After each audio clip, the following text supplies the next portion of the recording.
ka anyị kpọọ isi ala nye Onyenwe anyị, ka anyị kpọọ isi ala nye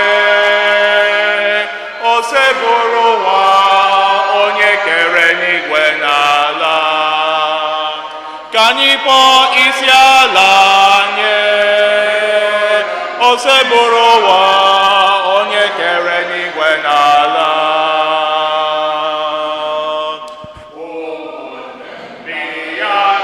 Ka anyị kpọọ isi ala nye Onyenwe anyị, ka anyị kpọọ isi ala nye osebụrụ ụwa onye kere n'igwe n'ala, ka anyị kpọọ isi ala nye osebụrụ ụwa onye kere n'igwe n'ala.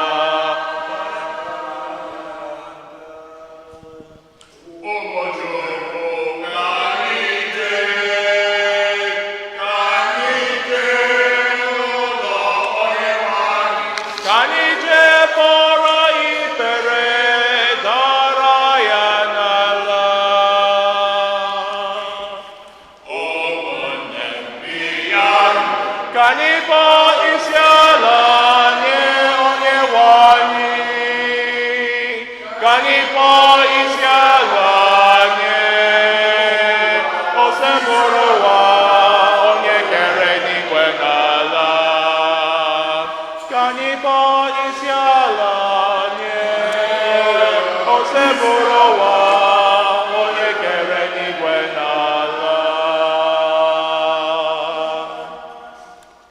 N'afa Nna na Nwa na Mmụọ Nsọ.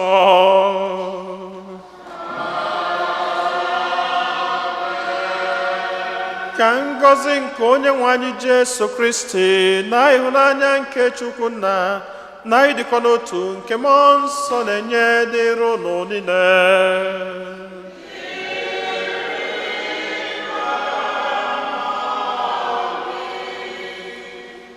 Ụmụnne m na Kristi, tata bụ ụka nke asaa n'oge emume nke Ista. Tata ka anyị na-emekwazi nnukwu mmemme nke iji welu cheta ndị nne niile. Anyị wee na-asị ndị nne ụka anyị n'ụwa na ndị nne niile gbakọtara ọnụ ebe a, Happy Mother's Day. Anyị ga-achọtakwara etu a ga-esi wee na-asụ ya bụ happy n'Igbo.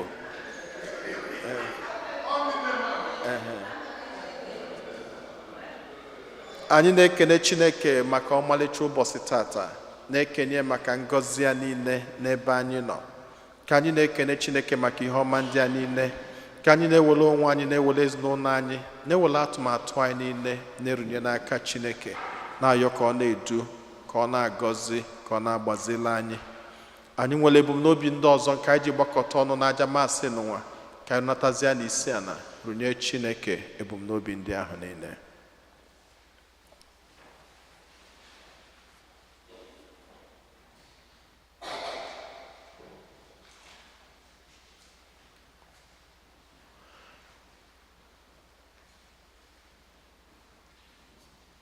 Ụmụnna, ka anyị kwado onwe anyị nke ọma maka nnukwu mme nke Yukarịstịa n'ụwa site n'ikwupụta njọ anyị.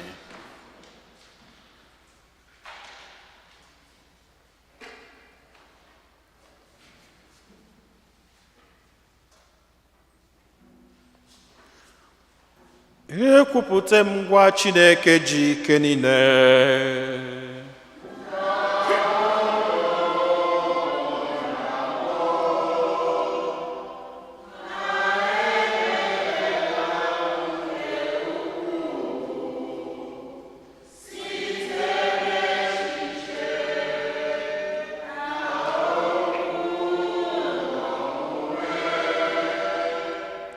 Na site n'ịrapụ ezi omume o kwesịrị na mụ ga-eme, site na mmehie m, site na mmehie m, site na mmehie m nke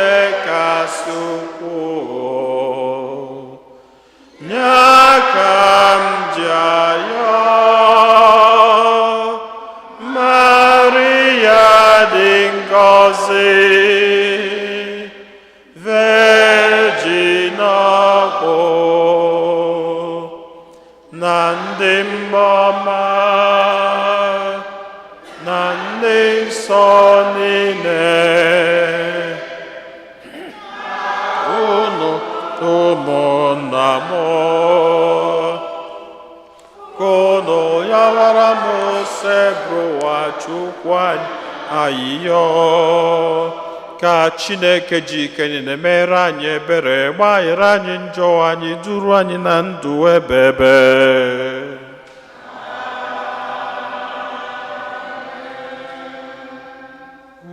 Otito dịrị Chineke n'enu kasị enu.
Onyenwe anyị nna dị obiọma, biko were ebere nara ebere anyị, ebe anyị kwere na onye nzọpụta nke ụwa binyere gị n'ebube eze gị.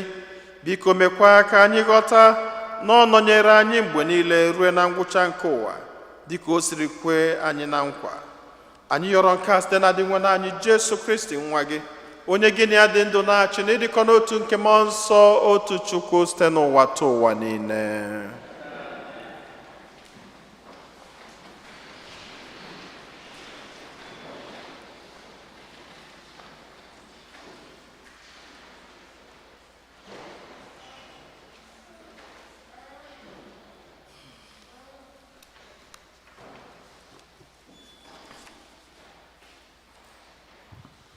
Ihe ọgụgụ ewetara na ọrụ ndị ozi. Mgbe ụbọchị ole ma ole gasịrị, ndị otu Kristi, ihe dịka 220 wee nwee nzukọ. Pita wee guzo n'etiti ha sị, ụmụnna m n'ime Kristi, ihe edere n'akwụkwọ nsọ aghaghị imezu, nke mmụọ nsọ siri n'ọnụ David kwuo n'oge gara aga maka Judas nwa Iskariot, onye mesịrị bụrụ onye ndu nke ndị jidere Yesu. Unu maara nke ọma na ọ bụrụ onye otu anyị na mbụ, na o nweburu oke n'ije ozi anyị, n'ihi na edere ya n'akwụkwọ Abụọma sị, ka ọlụ ya tọgbọrọ n'efu, ka mmadụ ọbụla ghara ibi na ya. Edekwara sị, ka onye ọzọ nọchie n'ọnọdụ o jiri bụrụ onye nlekọta. N'ihi ya, otu onye aghaghị iso anyị n'ọnọdụ onye ozi, bụrụ onye akaebe nke mbilite n'ọnwụ Kristi. Ọ ghaghị ịbụ otu onye n'ime ndị nwoke anyị na ha so oge niile anyị na-adị nwana anyị Yesu Kristi, oge niile anyị na-adị nwana onye nwe anyị Yesu so na-apụ na-abata site n'oge Jọn kwusara mmiri Chukwu nke ya tutu ruo n'ụbọchị ahụ Yesu laghachiri n'eluigwe. Ha wee guzo mmadụ abụọ, Josef onye a na-akpọ Basabas, onye a na-akpọkwa Justus, na Mathias. Ha wee kpee ekpere sị, onye nwe anyị, onye maara echiche obi mmadụ niile, gosi anyị onye ị họpụtara n'ime mmadụ abụọ ndị a ịnọchi n'ọnọdụ ije ozi nke a, na ịbụ onye ozi nke Judas Iskariot si n'ime ya dapụ,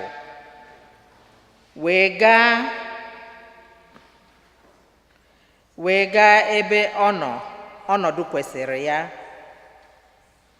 Ha wee fere mmadụ abụọ ndị a nza ahụ wee ma Mathias. O wee banye n'otu ụmụazụ 11 ahụ imezu ọnụọgụgụ ha.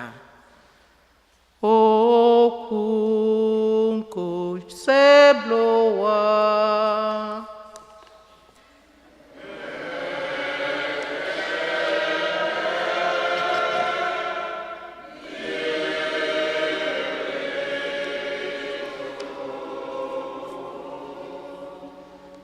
Azịza: onye nwe anyị emeela ka ocheeze ya guzosie ike n'eluigwe.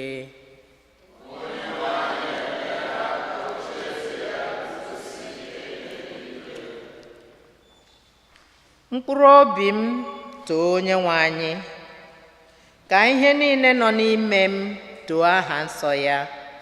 Mkpụrụ obi m too onye nwe anyị, echefukwala amara niile o mere gị. Onye nwe anyị emeela ka ocheeze ya guzosie ike n'eluigwe. N'ihi na otu eluigwe si dị oke elu karịa ala, otu ahụkwa ka obiọma ya si buo oke ibu maka ndị na-atụrụ ya egwu. Dị ka ọwụwa anyanwụ si tee aka n'ọdịda anyanwụ, otu ahụkwa ka o si eweta njọ anyị aka n'ebe anyị nọ. Nwa anyị emeela ka ocheeze ya guzosie ike n'eluigwe. Onye nwe anyị emeela ka ocheeze ya guzosie ike n'eluigwe. Alaeze ya gazuru ebe niile. Ndị mmụọ ọma ya niile toonu ya. Unu bụ ndị na-eme uche ya, ike unu dị egwu. Azịza: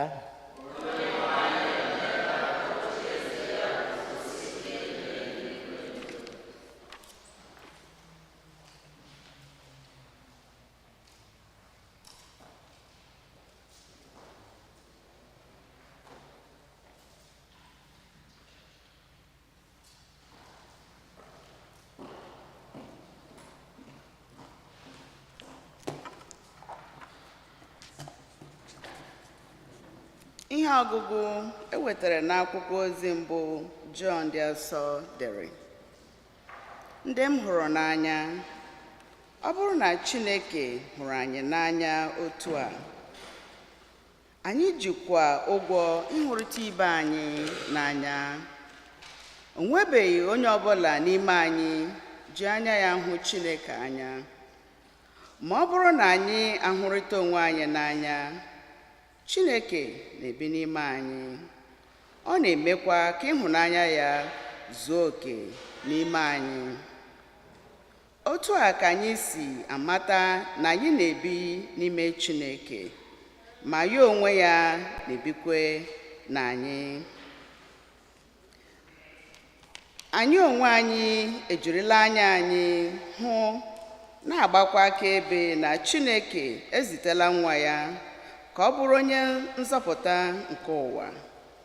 Onye ọbụla kwupụtara na Jesu bụ nwa Chineke, anyị onwe anyị amarala, kwerekwa n'ịhụnanya ahụ Chineke nwere n'ebe anyị nọ. Chineke bụ ịhụnanya. Onye ọbụla bi n'ịhụnanya bi n'ime Chineke. Chineke ebirikwa n'ime ya. Okwu nke Osebụrụwa.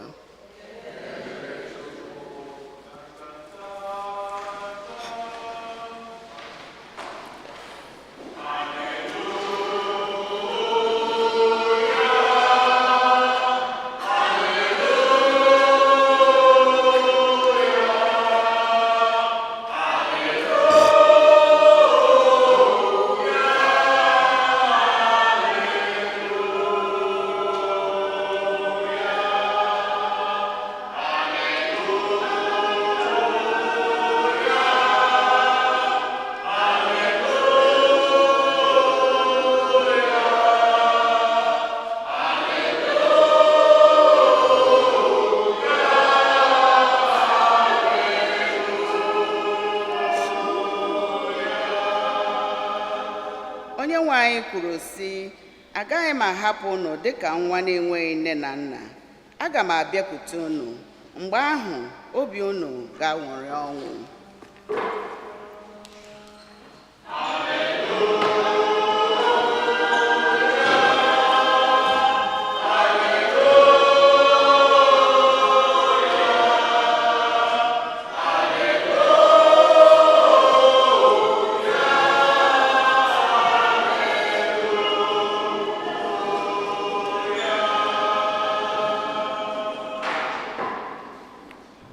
Onyenwe anyị nọnyelu nọ.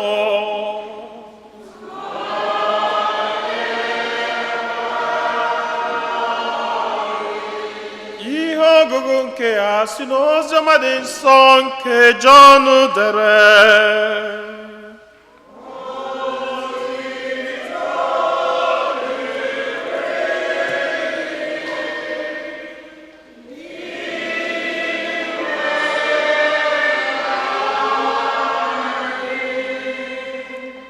Jesu welitere anya ya n'eluigwe, kpee ekpere wee sị, a na-enyekwa m otito site na ha.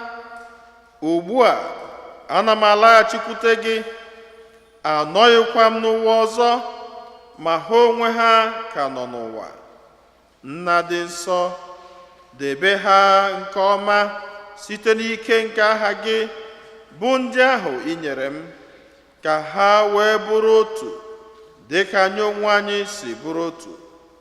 Mgbe mụ na ha nọ, edebere m ndị ahụ i nyere m nke ọma site n'ike nke aha gị. Echekwabara m ha. Ọ dịghịkwa onye ọbụla n'ime ha lara n'iyi, ma ọ bụghị nwa nke lara iyi ahụ. Ma nke a mere ka e wee mezue ihe edere n'akwụkwọ nsọ. Ma ugbu a ana m alaghachikwute gị. Ana m ekwu ihe ndị a otu a m ka nọ n'ụwa, ka ha wee nwee ọṅụ n'uju ya niile na n'ime obi ha.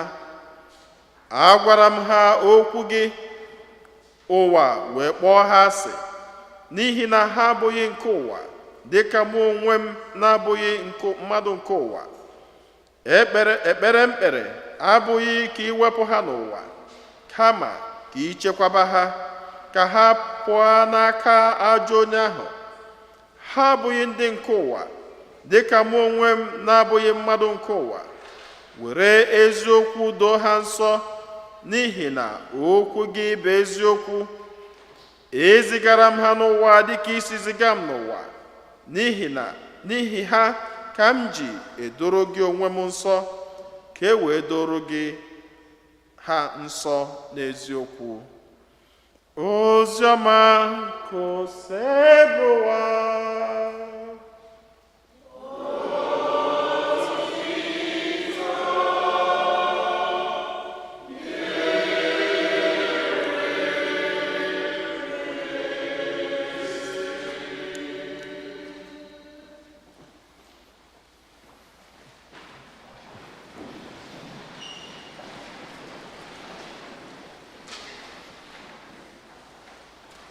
ụmụnne m na Kristo todrinu Jesu onye jisi ike onye gbakọta ya alụ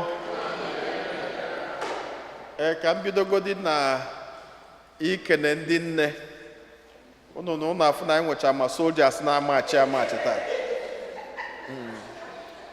wee bụrụ ihe ekwuru maka asị mba na a ga-enweli ihe dị iche tata wee sị ha na a ga-asa avụmasị tata anọnya ka a na-eme so ndị nna ụlọ afụgo na ụmụ nwaanyị agbanyebagala ụlọ plasma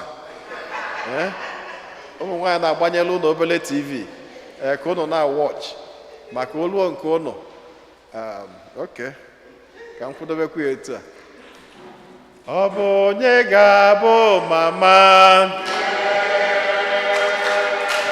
ọ bụ onye ga-abụ mama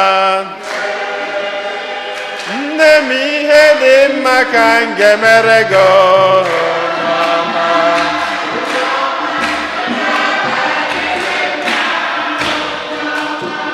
nne m ihe dị mma ka m ga-emere gị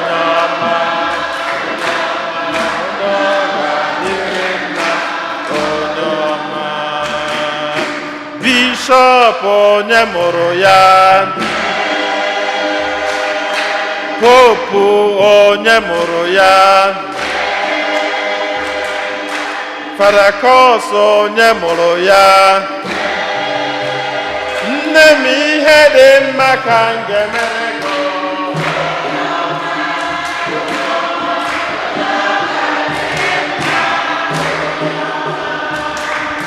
Dọkịta nna onye mụrụ gị Evans onye mụrụ gị Uche onye mụrụ gị Duru onye mụrụ gị Ịnọ onye mụrụ gị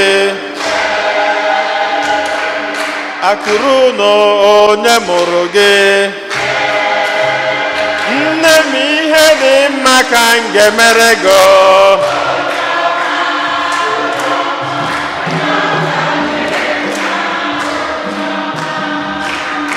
Uche onye mụrụ gị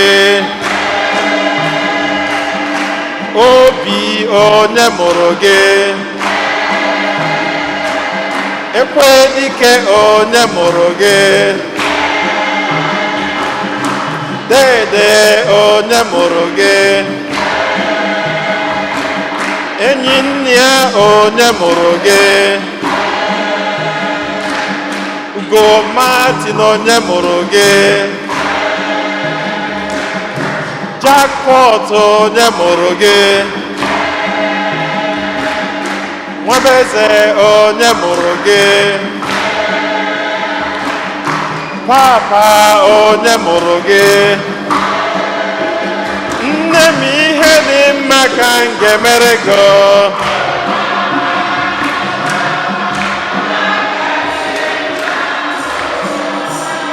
mama m ihe dị mma ka m ga-emere gị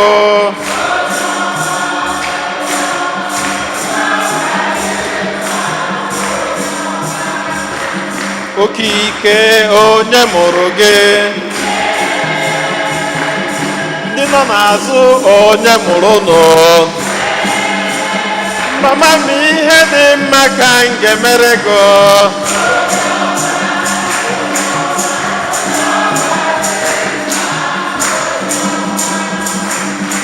Okwe onye mụrụ gị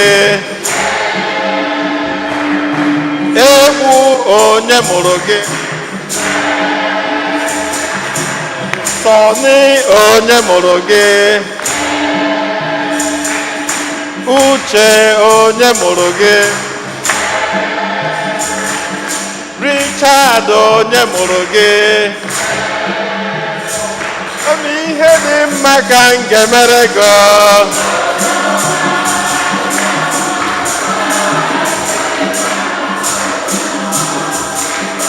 Tony onye mụrụ gị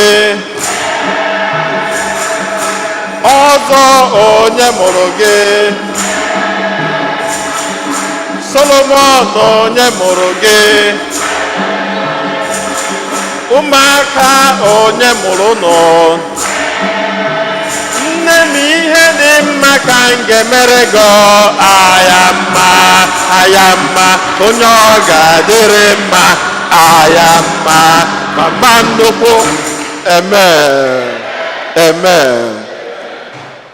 Ụbọchị akara aka ọ dịrị onye ngwụrọ ọkwa.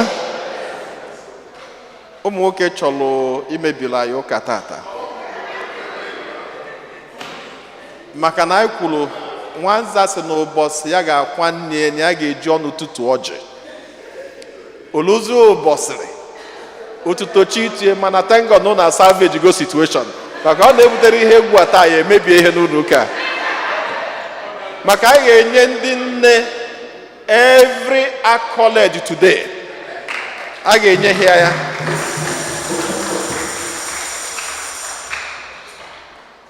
Ọ dị izi ikwe ukwe ndị nne. Mgbe m nọ na chọọchị m in the morning, na ama m ofe ukwe m ga-ekwelu ha, maka ukwe ndị nne n'oyibo siri ezigbo ike. Si oke na anyị ga-emeli manufacture tata. Wee sị ha na mma asụrụ ha broken English, mana etu si bido na asị ha na ndị Jamaica na-asụ Jamaican patois, which is Jamaican broken English, na mma emelu ha Nigerian broken English. Wee bido, sweet mother, I don't go forget you, for this suffer where you suffer for me. When I dey hungry, mando, kwa ni ono ya mi. Sweet mother, I never forget you, for this suffer where you suffer for me. When I dey cry, my mother go run up and she go find me. Wetin you dey cry, yeah, yeah, stop, stop, stop, stop, stop, stop, make you no cry again, oh. Eme ga-akọ na ụmụ nwaanyị aka. Yes, I ga-celebrate unu tata, maka na ọ dịrị izi. Ọ dịrị izi. Anyị ma ọlụ unu na-alụ n'ebe ụmụaka nọ. Unu na-alụ nnukwu ọlụ. So many of us all came from Nigeria, and we knew how it was when we all grew up. Ụfọdụ n'ime anyị nne ha mụrụ ha 10. Onye mụrụ ha 10, gịnị ka ọ na-alụ?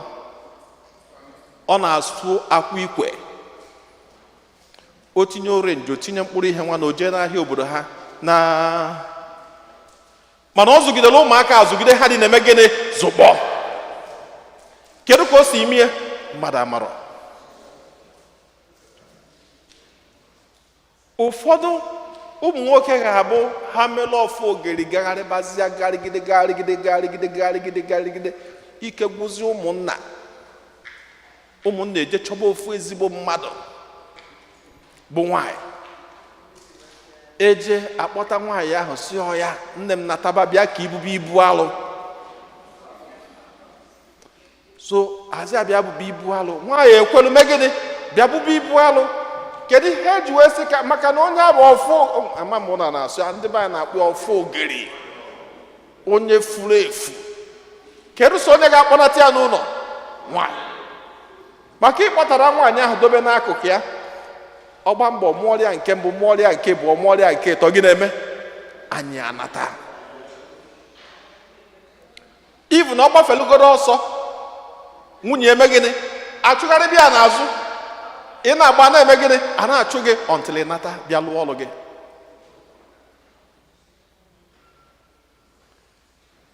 Ndị nne na-azụgide nwa, zụgide nwa. Ụfọdụ family, ụmụaka ihe ha ji ito na be ha. I will speak this in English a little bit.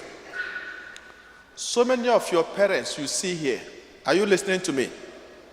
So many of your parents you see here, Some of them grew up with 2 sandals that they wore 4 years. So many of them. Like you, I know some of you have like 5, 10, 20 shoes now hanging, and you're still looking for one, and still looking for another. So many of your parents sitting here only had 2 shoes for 4 years. And these 4 years, we have people we call shoemakers. And these shoemakers go with some small box. They're walking around the whole neighborhood. And they make noise with that box. Do you know what they do? To all those two shoes or sandals, they all peel off. Then the shoemaker will just sit down and use needle and put it back. And this is what they wore 4 years. Sometimes the sandals will get torn. And then they go to school barefooted. No sandals, no shoes, barefooted. At the age of 12, at the age of 10. And then you know what it takes to go to school barefooted? In Nigeria, there is scorching sun. The kind of sun in Nigeria, I don't know if you have the kind of heat in Nigeria. The sun is almost like down. And then if you're going to school barefooted, imagine what's going to happen. Your foot will peel off. But they move that way because the sandals are torn off and the parents don't even have money to buy another. Sometimes, do you see this pizza that all of you eat every day like anything? We never ate pizza. We didn't even know what is pizza. This pizza that you eat comfortably, we didn't eat no pizza. Do you know what we eat? We eat fufu in the morning, fufu in the afternoon, fufu in the night. And those whose parents are a little rich, there is some kind of small bread that they buy for their children, one person, so that you can drink tea. So tea, to so many families, are you listening to me? Because I want to tell you a history of how we were until we came here. The tea that we drink is, you put small Lipton, then a lot of sugar, then small milk, because sugar is cheap and milk is expensive.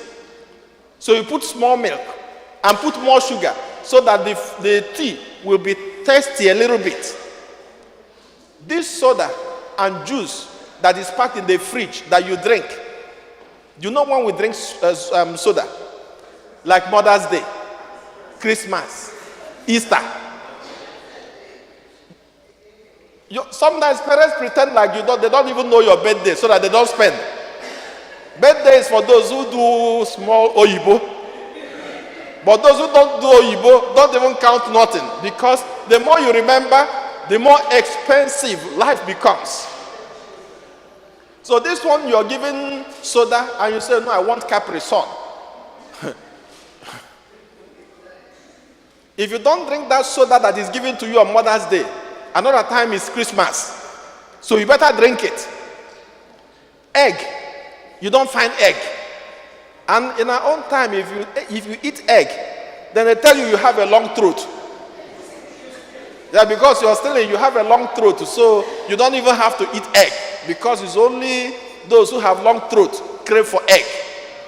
But you do, look at you do scramble egg, turn it upside down, do whatever.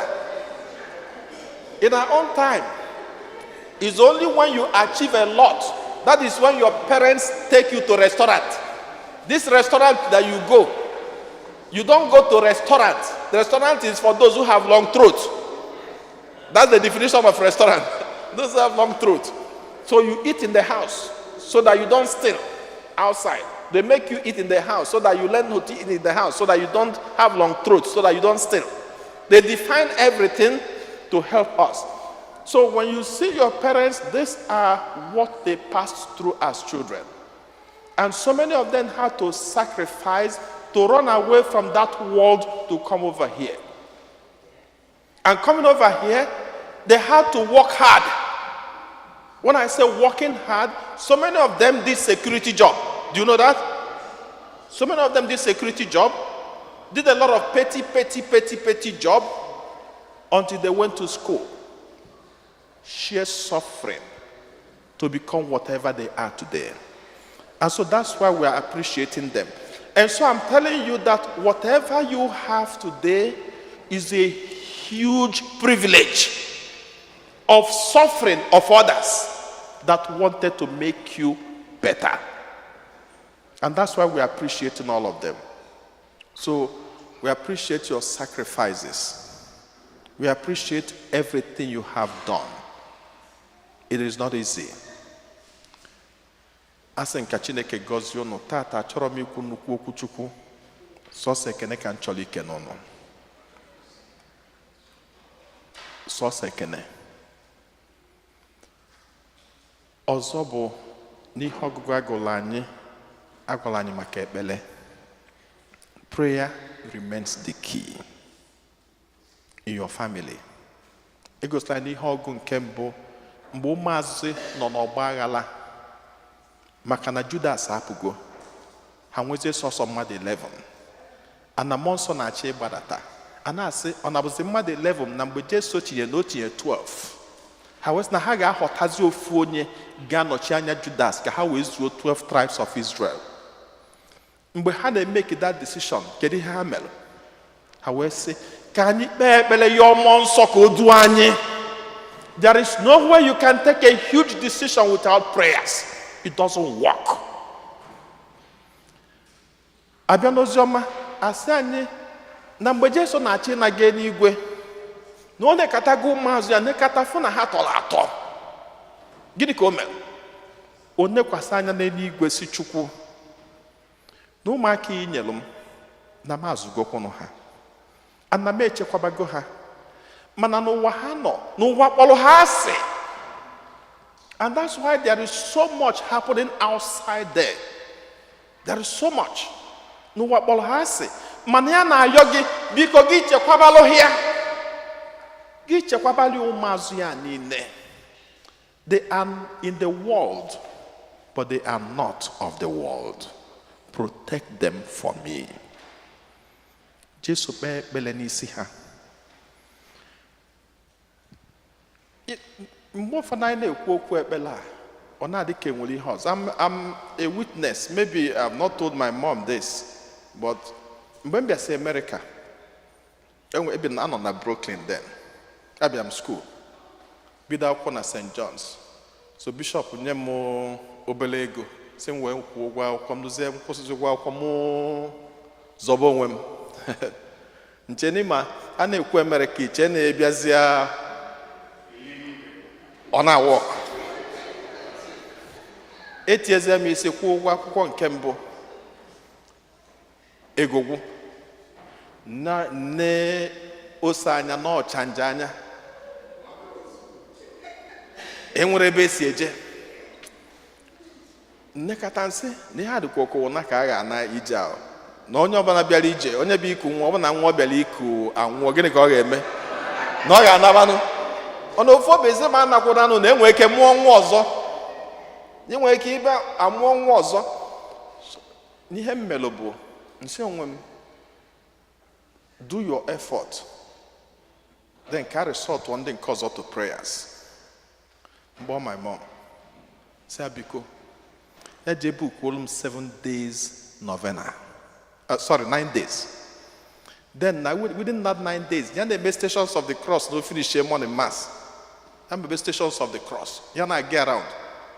Ojo mechaya after 15 days up, almost same my hand wanna walk, or I say no walkable. Say no walkable. Ya je bido kwazo, ya je book kwazo. You know. So eto akosi megide. For some reasons, I'm just saying this for the first time. For some reasons, knock at one day, maybe in Brooklyn, knock at one day. I drove down to St. Mbanye train.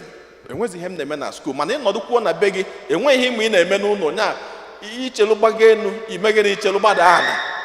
So ihe me bụ nje na school just n'ọla na-enegharị anya ịnarịkata m anya. Somebody was passing by me. We say, onye adịka onye mma na Nigeria. Mana I wasn't sure afọ ọzọ. Mana a priest meetili mgbe m bụ seminarian na Oraifite. Then nọkata nsị, hey, ka afa nwoke a, ka afa nwoke a, nọ dị ka igwe. Imetu ọ ga-abịa dị họsha onye na-achọ ikwu, mana ka ikwu ka nyezie nje adị asị igwe nefu anya ọtọ nụọ nsị oke n'ọnyanwa. Ọtụgharịta n'ezie nsị a kedu ọsị m ka m na-emezi ebe a. Nsị a na m bịara ịgụ akwụkwọ mana ọchanjarịgo ka ọ daa akpụ. Na-amarozi ebe a na-ejeje na amara ebe a na-ana ana. Ọsị mụ jee try ya nụ scholarship. Nsị a scholarship. Nsị onye na-enye scholarship nwe na anụ na ọdịna na-enye scholarship. Ọsị m jee try ya na mgbe ụfọdụ na onye try kwa na a na-enye. Nsị a kedu ebe ọ bụ ọlụọlụ m aka. The rest became history.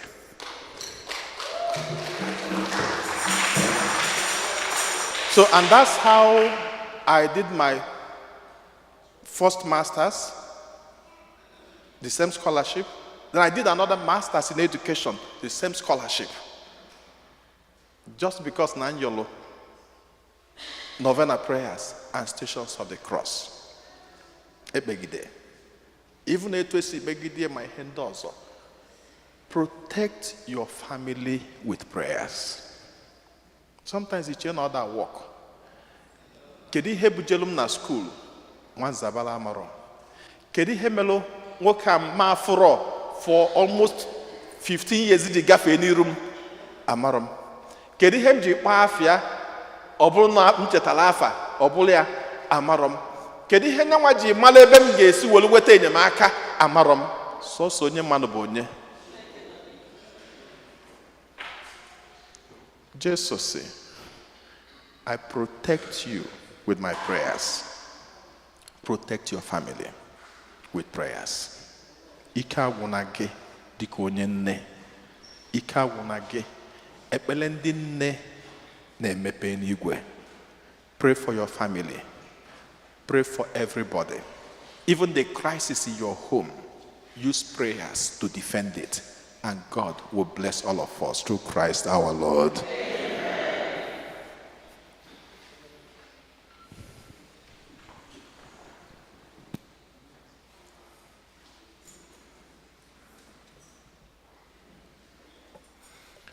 Ekwem n'otu Chineke.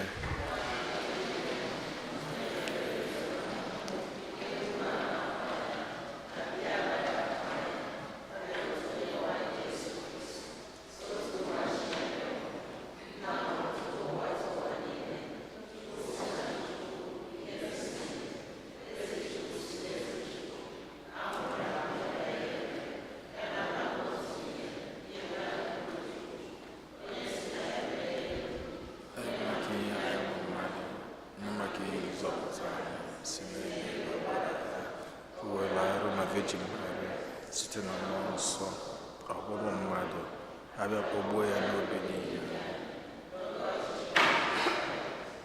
ka afụfụ ọnwụọ enye ya o bilitere n'ụbọchị nke atọ ka akwụkwọ nsọ siri kwuo ọ rọgoro n'eluigwe nọdụ n'aka nne Chukwu Nna ọ ga-abịaghachi ọzọ n'ebube ya ikpe ndị dị ndụ na ndị nwụrụ anwụ ikpe onye ọchịchị ya na-enweghị njedebe ekwe nna mmụọ nsọ onye nwanyị na-enye ndụ onye si na nna na nwa pụta onye a na-esekpuru na-etokọdo ya na nna na nwa onye si na ndị amụma kwuo okwu ekwe m n'otu nzukọ nsọ Katọlik na Apọstọlik ekwupụta m otu baptizim nke mgbaghara njọ ana m atụ anya mbilite n'ọnwụ ndị nwụrụ anwụ na ndụ ụwa ga-abịanụ emem ekpere nke ndị kwelụnụ mmadụ ịtọ ga-edu anyị n'ekpere Chineke onye fụrụ anyị n'anya anyị abịago n'obi gị iji wewere onwe anyị wule ebumnobi anyị niile na atụmatụ niile nke anyị na-ezube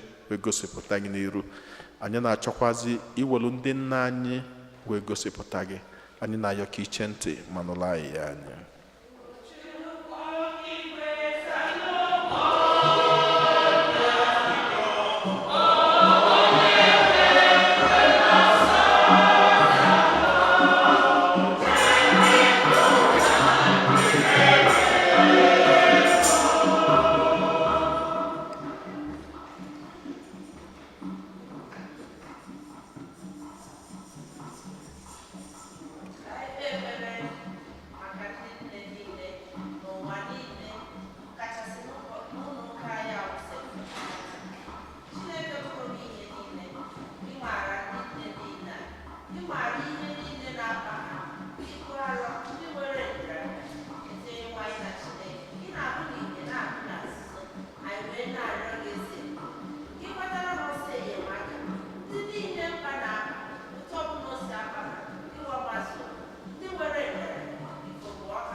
Igwe zanụmọ onye nwere ọsọ zamọ ndụ ụwa na mmiri riemo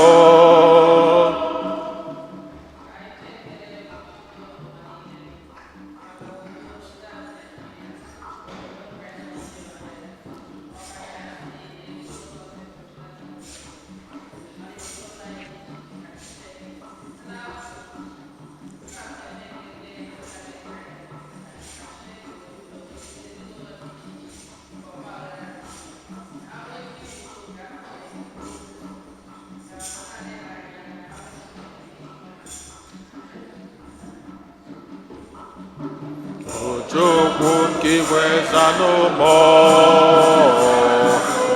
onye nwere ọsọ zamọ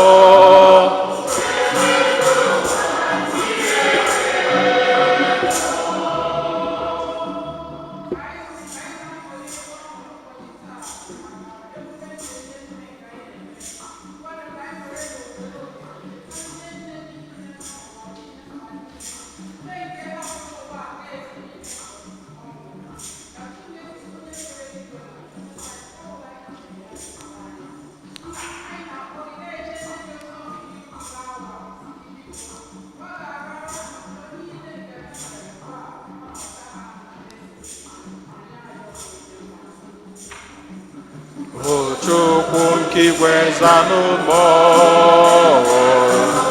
onye nwere ọsọ zamọ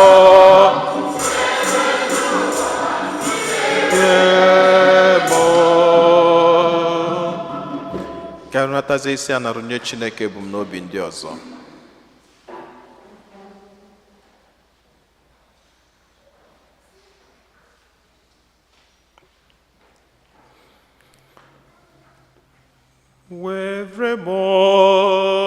were m ihe dị gị mma enye gị onwe m biko were m ihe dị gị mma Jizọs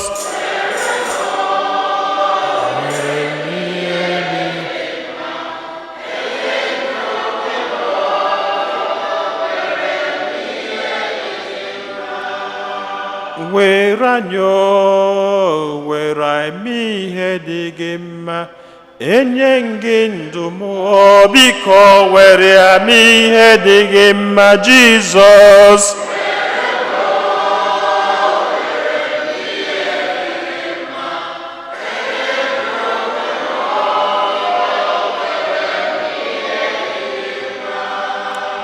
were m were eme ihe dị gị mma enye ngezi n'ụlọ anyị biko were ya mee ihe dị gị mma Jizọs were mee ihe dị gị mma enye gị onwe m were ya mee ihe dị gị mma Chineke onye fụrụ anyị n'anya anyị ewelugo onwe anyị anyị ewelugo ndị nna anyị anyị ewelugo ụmụntakịrị anyị ndị nna ikwu na ibe aka ọlụ anyị ọpụpụ anyị niile mbata anyị niile nyanya niile na ihe ọbụla na-esogbu ndụ anyị n'ụwa n'ụwa na-enye gị n'aka ịgwala n'akwụkwọ nke John 10:27 na ihe ọbụla etinye n'ọba aka gị bụ Chineke na ọ da adafu adafu na ihe ọbụla gị bụ Chineke jigidesiri ike na ekwensu bụ onye ilu anyị nwere ọgbawa gị aka welie anyị wee na-ayọ ka ijigidesi anyị niile ike mee ka anyị na-afụ akala gị na ndụ anyị anyị yọrọ nke a site na Kristi onye nwe anyị.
na ụmụnna m ka aja mụ na ụnụ na-achụpụrụ ihe ga-asọ Chineke ji ike niile nara nọ.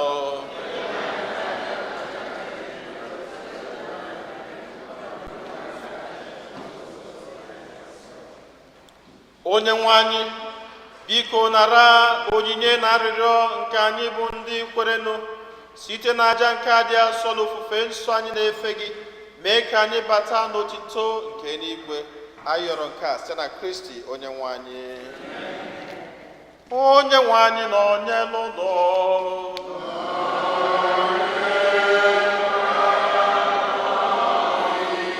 Welite n'obi eno.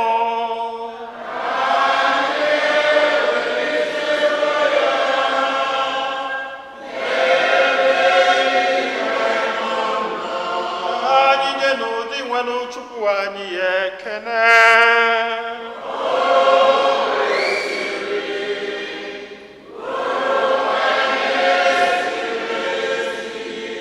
O kwesịrị ezi bụrụkwa ihe ziri ezi na-azọ ndụ na anyị ga-enye gị ekele oge niile na ebe niile. O nna dị nsọ, Chineke ji ike niile onye dị ụwa tụ ụwa site na Kristi dị nwe n'anyị, onye mgbe o sichara n'ọnwụ bilite gosiri onwe ya n'ebe ụmụazụ ya niile nọ, wee rọgoro n'eluigwe ka ha na-ele ya anya iji mee ka anyị keta oke n'ịbụ Chukwu nke ọ bụ. N'ihi nke a, anyị na-eso igwe ndị mama niile nke eluigwe na-eto ebube gị oge niile na ukwe na ekwe.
Nna anyị dị nsọ, ezi eso gị na-edo ihe dum nsọ.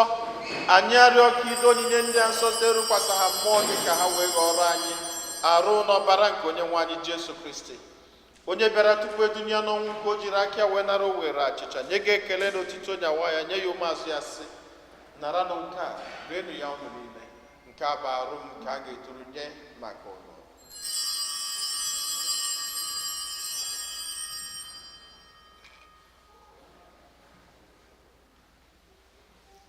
Otu akwa ka o siri mee mgbe ha richara nri anyasị, o buru iko mmanya nyekwa gị ekele na otito bunye ya ụmụazụ ya sị, naranụ nke a, ṅụọnụ ya ụnụ niile, nke a bụ iko nke ọbara m, nke ọgbụgba ndụ ọhụrụ dị ebebe. A ga-agba ya n'ihi nna n'ihi mmadụ niile ka e were gbaghara njọ. Na-emenụ nke a na ncheta nke m.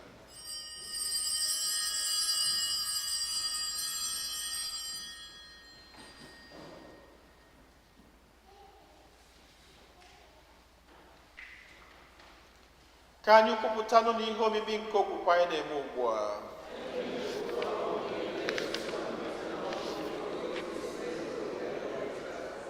Nna, na ncheta nke ọnwụ na mbilite n'ọnwụ nke nwa gị, anyị ebunye gị achịcha nke ndụ na iko nke nzọpụta. Anyị na-ekene gị n'ihi na ikwere ka anyị dị mma ikwuru n'ihu gị na-efe gị. anyị ji ume a na-arịọ ka anyị bụ ndị na-anata arụ n'ọbara nke Kristi bụrụ otu site na njikọ nke mmụọ nsọ. Nna, cheta nzukọ gị gazuru ụwa niile, menụ ka ịhụnanya gị jupụta ya. Gọzie Pope anyị bụ Francis na Bishọp anyị bụ Robert na ndị ofe ọlta gị niile. Chetakwa ụmụnna anyị ndị ji okwe wee gaa n'ezumike nke ọnwụ, kpọbata ha na ndị ọzọ niile nwụrụ anwụ n'ihe nke ebube gị. Biko meela anyị niile ebere. Ka anyị soro Virgin Maria dị ngọzi nne nke Chukwu na ndị apọstụl na ndị nsọ gị ndị mere uche na owe keta ndụ ebebe. Ka anyị sorokwana ha na-eto gị na-edo gị ebube site na Jesu Kristi nwa gị. Ihe niile kere eke na-eso ya bụ Kristi na-esikwa n'ime na n'aka ya na ịdịkọ n'otu nke mmụọ nsọ na-enye gị bụ Chukwu nna ji ike niile, nsọpụrụ na otito niile site n'ụwa ta ụwa niile. Nna anyị nọ n'eluigwe,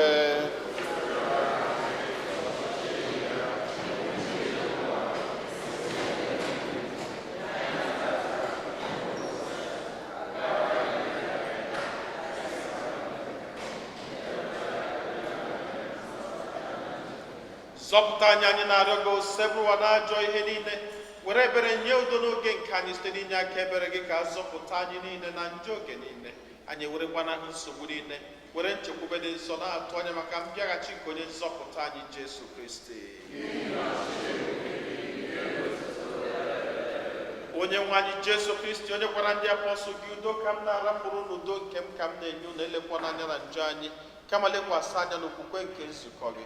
Nye ya udo n'ịdịkọ n'otu mgbe niile ka uche gị siri chọọ. Gị bụ onye dị ndụ na-achị ebe. Udo nke osebụ ụwa dịrị unu mgbe niile.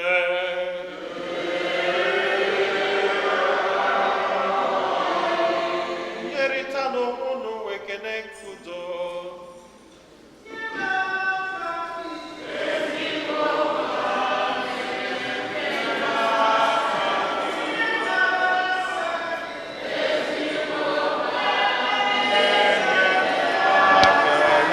Maka gị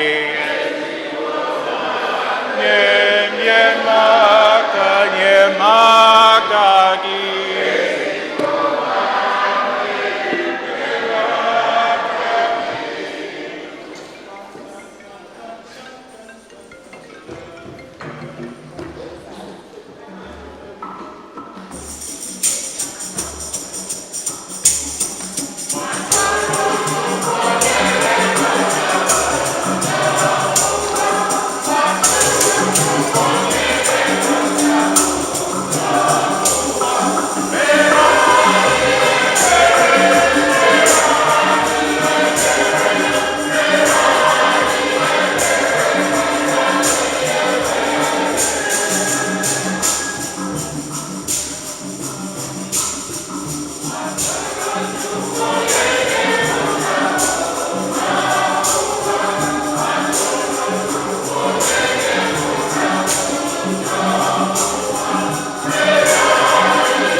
anyị niile nwekwa n'isi ọma bụ ndị akpọdori nke nwa atụrụ Chineke.